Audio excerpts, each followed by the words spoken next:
the historical background to this talk of um, um, human rights and the Article 18 of the Universal Declaration of Human Rights of 1948, which states, "Everyone has the right to freedom of thought, conscience, and religion.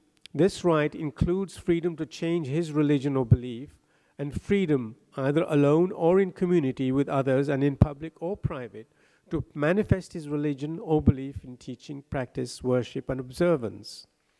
The clause guaranteeing the freedom to change one's religion was added at the request of the delegate from Lebanon, Charles Malik, who was a Christian.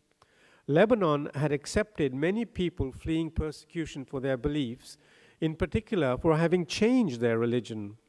Lebanon specially objected to the Islamic law concerning apostasy.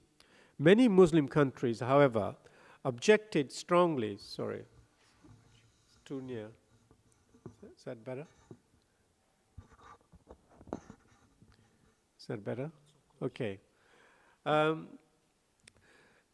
Lebanon especially objected to the Islamic law concerning apostasy. Many Muslim countries, however, objected strongly to the clause regarding the right to change one's religion. The delegate from Egypt, for instance, said, quote, "Very often a man changes religion or his convictions under external influences with goals which are not recommendable, such as divorce." End of quote. He added that he feared in proclaiming the liberty to change one's religion or convictions, the Universal Declaration would encourage, without wishing it, quote, "the machinations of certain missions well known in the East, which relentlessly pursue their efforts with a view to converting to their faith the populations of the East." End of quote. Significantly, Lebanon was supported by a delegate from Pakistan who belonged to the Ahmadiyya community, which ironically was to be thrown out of the Islamic community in the 1970s for being non-Muslim. So if you deny any of the central tenets of Islam, you become an apostate. The Ahmadiyyas, they deny that Muhammad was the last of the prophets. Therefore, they are all classed as apostates. They have been thrown out of the Islamic community. Under the pressure of Saudi Arabia, Ziaul Haq, in the 70s, threw out the Ahmadiyya community from the Muslim community. Okay. So ever since then, they have been persecuted in Pakistan. Okay.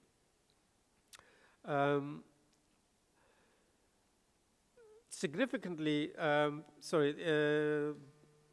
in the end, all Muslim countries except Saudi Arabia adhere to the Universal Declaration of Human Rights. During discussions of Article 18 in 1966, Saudi Arabia and Egypt wanted to suppress the clause guaranteeing the freedom to change one's religion. Finally, a compromise amendment proposed by Brazil and the Philippines was adopted to placate the Islamic countries. Thus, quote, "the freedom to change his religion or belief" was replaced by "the freedom to have or adopt a religion or belief of his choice." Similarly, in 1981, during discussion on the Declaration on the Elimination of All Forms of Intolerance and Discrimination based on Religion or Belief, Iran, under the new regime, reminded everyone that Islam punished apostasy by death. And they also have been pretty relentless in pursuing those like the Baha'is, who also don't believe that Muhammad was the last of the prophets, are also persecuted. They have been denied jobs, they have had their shrines desecrated, and so on.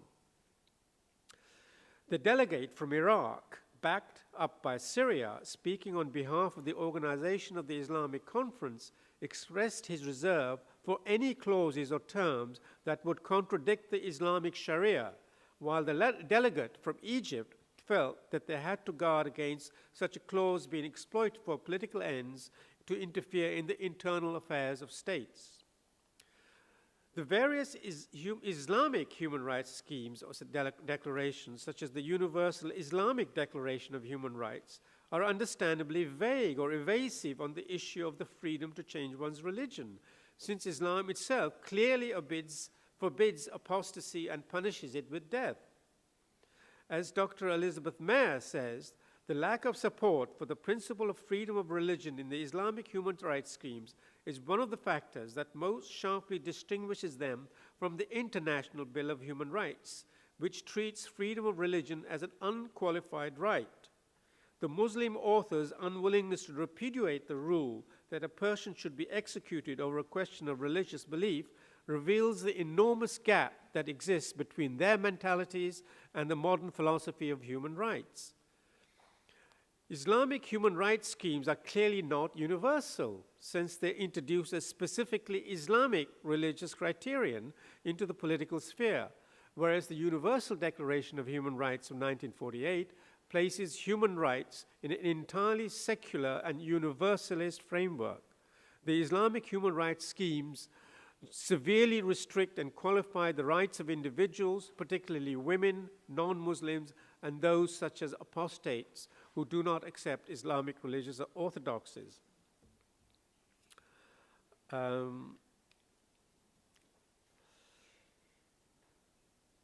don't how many, We'll take some questions. 5 minutes to have 2 minutes? 2 minutes. So I better wind up. I'll perhaps sit under question time. I'll just finish off now.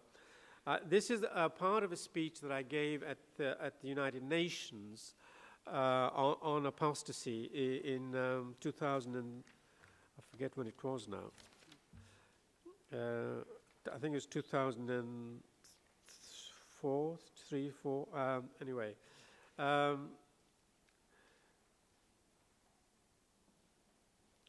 As with my statement to the United Nations Human Rights Commission, delivered by the President of the International Humanist and Ethical Union, we urge the United Nations Human Rights Commission to call on all governments to comply with applicable international human rights instruments and to bring their national legislation into accordance with the instruments to which they were a party and forbid fatwas and sermons preaching violence in the name of God against those holding unorthodox opinions or those who have left a religion. Thank you.